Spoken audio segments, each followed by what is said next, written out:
Au-dessus de Gaza, cet avion largue 11 colis remplis de nourriture.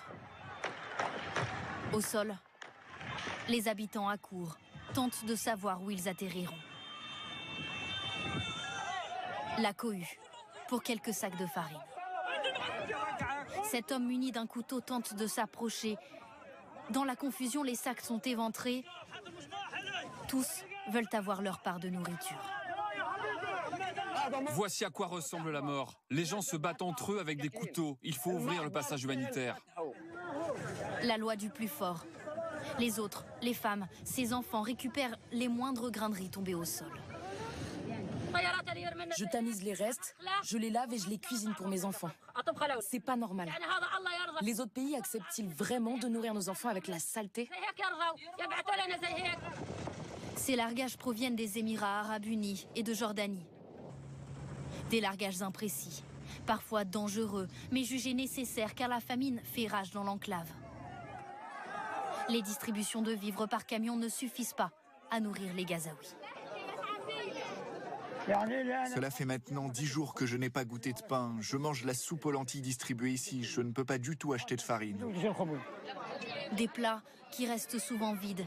Les distributions ne dépendent que d'une organisation gérée par Israël et les États-Unis. Elles sont régulièrement émaillées de coups de feu. Il est parti chercher de quoi manger. Et il est revenu blessé dans un tuk-tuk. Merci Netanyahou, merci Trump.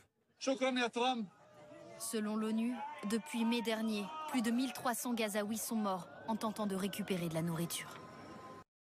Il est nécessaire de vaincre totalement l'ennemi à Gaza, de libérer nos otages et de s'assurer que Gaza ne constituera plus une menace pour Israël.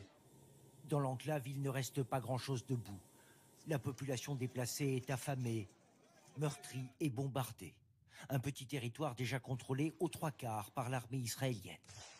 22 mois de guerre, mais Benyamin Netanyahou semble vouloir aller encore plus loin avec une occupation totale. Pourtant, de plus en plus de voix s'élèvent contre cette guerre. Anciens responsables du Hamas, renseignements intérieurs, des généraux, anciens ministres ou premiers ministres, tous appellent dans cette vidéo à mettre fin au conflit. Cela fait 1 an que cette guerre aurait dû être terminée avec une réussite opérationnelle suffisante. Près de 600 de ces anciens responsables ont signé une lettre demandant au président américain de faire pression sur Benyamin Netanyahou. La direction que prend ce gouvernement est une vision du monde fondamentaliste extrémiste. Car pour eux, comme pour les familles d'otages, seul un accord de cessez-le-feu entre Israël et le Hamas peut conduire à la libération des 49 captifs restants, enlevés le 7 octobre 2023.